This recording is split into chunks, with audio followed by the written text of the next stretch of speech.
Saudara, 8 fraksi DPR menyepakati draft RUU Daerah Khusus Jakarta menjadi RUU inisiatif DPR. Sementara PKS menolak. Salah satu poin yang menjadi sorotan adalah Gubernur dan Wakil Gubernur Jakarta akan ditetapkan oleh Presiden.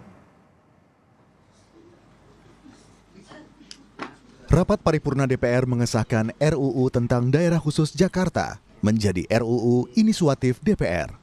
8 fraksi DPR setuju draft RUU Daerah Khusus Jakarta disahkan jadi RUU Daerah Khusus Jakarta. Hanya satu fraksi yaitu PKS yang menolak RUU Daerah Khusus Jakarta.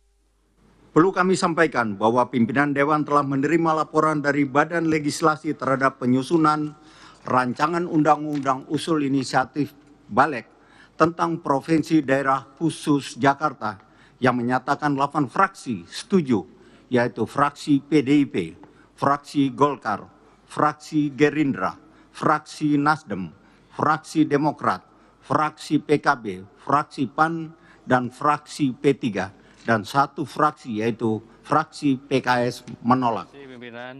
Sebelumnya dalam rapat Badan Legislatif DPR telah disepakati beberapa poin tentang RUU Daerah Khusus Jakarta. Beberapa hal yang menjadi kesepakatan diantaranya menyebutkan Provinsi Daerah Khusus Jakarta merupakan daerah otonom pada tingkat provinsi dan daerah administratif pada tingkat kabupaten dan kota. Selain itu, Daerah Khusus Jakarta akan menjadi pusat perekonomian nasional, kota global, dan kawasan aglomerasi. Yang menjadi sorotan dalam draft RUU Daerah Khusus Jakarta, di pasal 10 disebutkan, Gubernur dan Wakil Gubernur DKI Jakarta akan ditunjuk dan diberhentikan Presiden.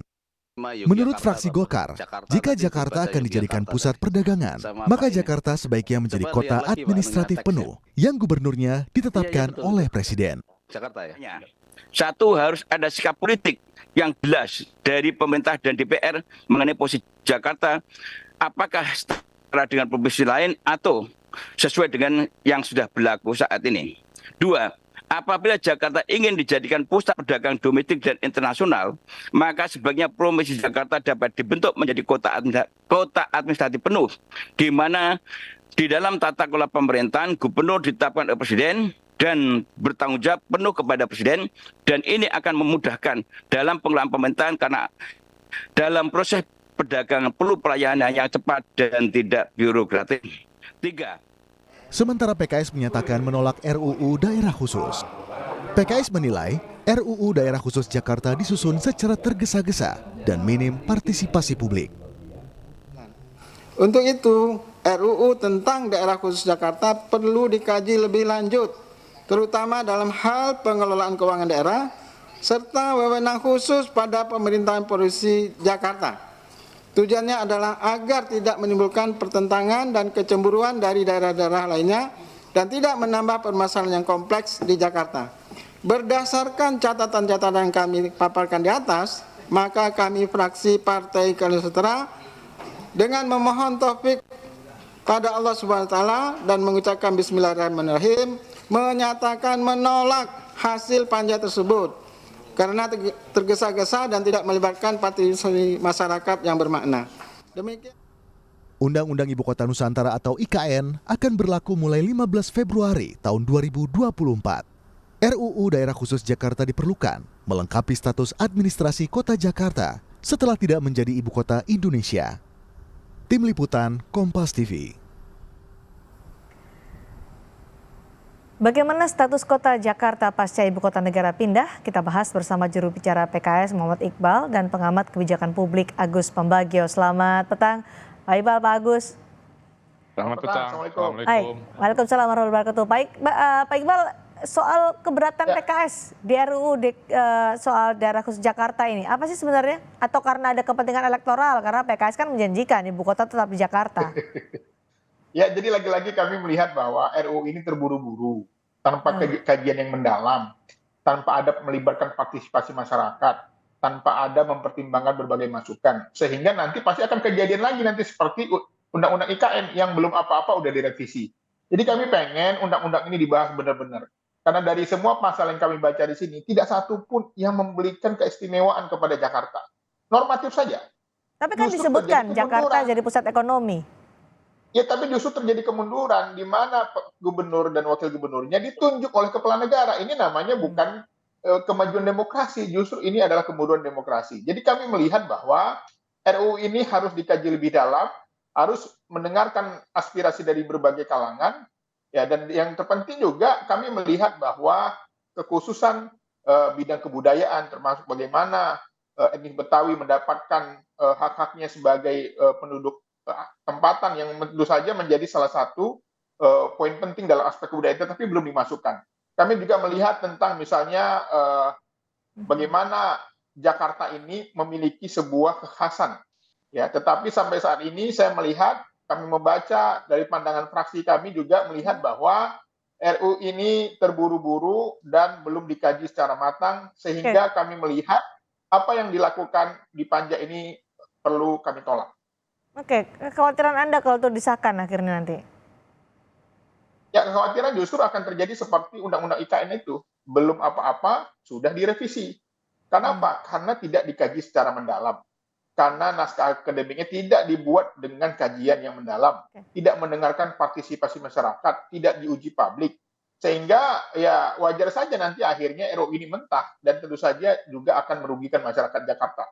Karena ini menyangkut masyarakat Jakarta yang jumlahnya jutaan, tentu saja ini perlu mendapatkan perhatian khusus. Jangan sembrono, jangan asal ada saja. Harus ada kajian yang mendalam. Nah, Pak Agus, untuk perubahan status Jakarta menjadi daerah khusus, apa dampaknya bagi masyarakat, bagi warga Jakarta dengan status daerah khusus itu? Saya sih soal perubahan itu tidak terlalu bermasalah ya. Masalahnya buat rakyat, buat apa sama saja. Cuman kalau mau itu apa yang lain urusan administrasi juga sama. Cuma yang saya heran itu kenapa gubernur dipilih oleh presiden. Itu pasti permintaan Presiden Jokowi itu kan, semua sudah ditabrak peraturan. Kenapa Anda menduga itu? Kita tidak, ya karena semuanya coba lihat saja. Semua ditabrak secara konstitusi. Ini juga kan betul tadi Dr. Iqbal mengatakan bahwa ini tidak ada partisipasi masyarakat. Memang tidak ada, cepat sekali. Dan biasanya di DPR itu kan 72 atau 81. Nah ini tapi Demokrat yang biasanya itu sudah bergabung. Nah saya memang curiga apa yang mau dituntut. Nggak ada bedanya kok. Tapi tidak usah dipilih dengan presiden, itu maksudnya apa? Kan itu ikut pemilu, ikut pilkada. Selesai. Sudahlah, nggak usah. Betul tadi saya khawatir nanti akan di-MK-kan atau nanti dirubah dan sebagainya. Nggak ada gunanya. Ini pasti karena harus selesai cepat. Dan saya salah satu orang yang menyatakan bahwa emang IKN sudah jadi ibu kota yang orang akan berhijrah ke sana. Belum juga, pindah rumah aja perlu waktu, pindah ibu kota kan perlu waktu. Tadi Anda menyebut ini maunya Presiden Jokowi, tapi apa kepentingannya, kan Presiden sebentar lagi juga akan berganti? Ya kan kelihatan lah, kita nggak usah bahas ini lebih mendalam, kita bisa memperkirakan. Ngapain, lalu siapa? Kan ini melanggar peraturan yang ada. Sudahlah. Nah itu yang namanya kepala daerah, apapun dia khusus kayak dia istimewa, kecuali Jogja ya, karena memang itu ada di Patah. Itu sudah aja ikut pilkada lah. Kenapa? Apa kekhawatirannya kepala daerah ikut pilkada? Kenapa harus presiden mengatakan? Apa istimewanya? Misalnya DKI nanti sebagai bukan sebagai lagi ibu kota. Kan tidak ada istimewanya. Ya kota saja, seperti provinsi biasa. Baik, kami juga tadi sudah mengundang dua fraksi di DPR yang mendukung status atau RUU Daerah Khusus Jakarta, yaitu fraksi Golkar dan fraksi Gerindra, tapi masih belum mendapat jawaban hingga saat ini. Kembali saya lanjutkan dengan Pak Agus Pambagio. Apakah dengan perubahan itu bahwa kepala dipilih oleh gubernur nanti akan dipilih oleh presiden, justru akan memudahkan dalam pengambilan kebijakan atau keputusan, karena selama ini status DKI banyak kebijakan yang harus dikoordinasikan dengan pemerintah pusat, jika itu alasannya? Nggak ada hubungannya, ya sama dengan provinsi-provinsi lain lah. Provinsi DKI mau dijadikan satu nanti dengan dengan Bodetabek sebagai aglomerasi, sebagai kota provinsi DKI, nggak masalah. Apa bedanya gitu? Kalau DPR atau yang fraksi yang menyetujui itu bedanya apa? Kota perdagangan dengan kota biasa, toh kota-kota lain juga berdagang. Jadi istimewanya ada di mana? Ya kota saja, semacam misalnya Washington dengan New York. Kan nggak ada bedanya. Ya kan? Yang Malaysia itu sama juga ya semuanya ikut pada peraturan perundang-undangan yang ada kan. Oke. Undang-undang kan harus ikut Undang-Undang 12 tahun 2011 itu yang sudah direvisi. Tapi ya sama. Saya agak heran kenapa harus presiden yang menetapkan gitu. Apa mau seperti KPK harus presiden yang langsung perintahnya. Dulu kan independen. Janganlah yang sudah mapan, yang sudah baik itu diacak-acak tidak karu-karuan. Jadi tidak perlu ada undang-undang untuk mengkhususkan status Jakarta. Nggak ada. Ya kalau status kota perdagangan utama boleh. Oke. Tapi kenapa harus presiden, itu pertanyaan saya. Oke, baik. Soal konten dari RUU Daerah Khusus Jakarta nih Pak Iqbal, apakah Anda setuju kalau Jakarta secara kontennya kan menjadi pusat ekonomi? PKS setuju soal ini? Ya, saya kira kami melihat bahwa pembahasan ini sebaiknya ditunda saja, karena tadi lagi-lagi tidak jelas dari konten yang ada ini mau kemana arahnya. Tetapi tadi poin penting tadi bahwa ternyata ujuk-ujuk ada pasal tentang gubernur dan wakil gubernur ditunjuk oleh presiden. Ini tentu saja kan mengkhianati masyarakat Jakarta secara demokrasi gitu loh. Terjadi kemunduran demokrasi di Jakarta. Karena kami melihat bahwa harusnya undang-undang ini ada dulu, baru ada undang-undang IKN. Ini dia udah mindahin, baru dimikirin. Makanya kami memprediksi kalau undang-undang ini tetap dipaksakan, disahkan, maka akan ada banyak orang yang menggugat, akan ada banyak nanti masalah-masalah yang kemudian nanti direvisi lagi.